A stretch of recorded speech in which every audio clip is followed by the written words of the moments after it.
J'associe à ma question ma collègue Blandine Brocard.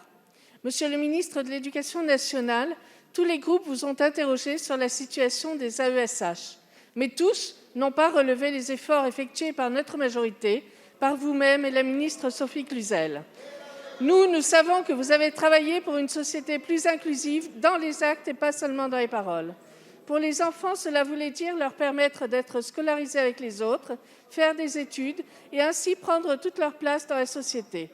Pour cela, il y a eu beaucoup d'évolutions dans le milieu scolaire, avec un investissement de près de 2 milliards d'euros dans le budget annuel supplémentaire.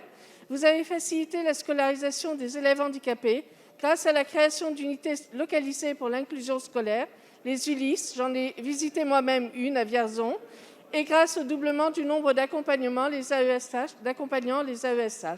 Cette année, 400 000 élèves, vous l'avez dit, en situation de handicap sont scolarisés, soit plus 19% en 5 ans, et 125 000 AESH les accompagnent, soit plus 35% en 5 ans. Le statut des AESH, qui dépend à présent de l'Éducation nationale, est encore revalorisé par la nouvelle grille indiciaire publiée le 24 août dernier. Les contrats sont plus longs et mieux rémunérés. Cependant, il y a des insatisfactions récurrentes. Les accompagnants ne sont pas assez nombreux. Les emplois du temps sont fragmentés, parfois entre divers établissements et divers enfants. Il n'y a pas toujours assez d'heures et leur insertion dans la communauté éducative reste insuffisante. Monsieur le ministre, en lien avec la ministre Sophie Cluzel, quelles évolutions envisagez-vous pour ces nombreux accompagnants qui ont une présence indispensable auprès des élèves en situation de handicap? Et comment peut-on mieux accompagner les familles? Pour les enfants qui ne sont pas scolarisés se pose une autre question. Les familles bénéficient du complément de mode de garde majoré de 30% jusqu'aux 6 ans de l'enfant. Quelle solution peut-on leur apporter lorsque l'enfant grandit et que la scolarisation semble impossible? Merci Madame la députée. La parole est à Monsieur Jean-Michel Blanquer, ministre de l'Éducation nationale, de la Jeunesse et des Sports. Merci Monsieur le Président, Mesdames et Messieurs les députés, Madame la députée Nadia Assayan, je vous remercie pour cette question et cette récapitulation de ce qui a été fait. Parce qu'en effet, vous pouvez l'affirmer, cette majorité est la majorité qui a fait le plus pour la scolarisation des élèves en situation de handicap, et de très loin. Et ça se mesure budgétairement, ça se mesure par les chiffres que vous avez rappelés. Donc rappelons-le, parce que cette pente est évidemment la bonne, et je pense que normalement elle doit faire l'unanimité.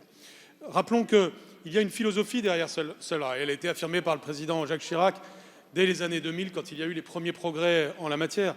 C'est de considérer que les élèves en situation de handicap ont toute leur place à l'école, sauf exception justifiée, qui dans ce cas-là relève des structures spécialisées. Comme l'a rappelé Sophie Cluzel, une très grande coopération entre les administrations sociales, le secteur socio-médical et l'éducation nationale aboutit maintenant à une meilleure interpénétration, d'où les pôles inclusifs locaux qui permettent aussi cette présence des personnels socio-éducatifs dans les établissements. Nous progressons avec les créations de classes ULIS, avec les classes spécialisées sur l'autisme. Tous ces progrès s'accompagnent d'une progression de la formation des AESH, 60 heures par an.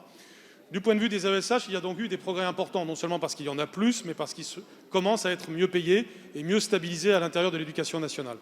Du point de vue des familles, ce que nous avons fait, c'est que nous avons créé une interlocution plus simple. Ils peuvent, je le redis, appeler le numéro vert et appeler la commission départementale.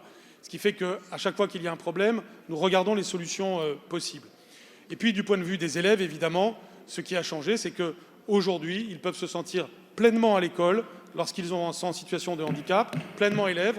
Et je rappelle qu'aujourd'hui, en cette année, pour la première fois, il y a plus d'élèves en situation de handicap dans le second degré que dans le premier degré. C'est le signe d'une normalisation. Je vous remercie.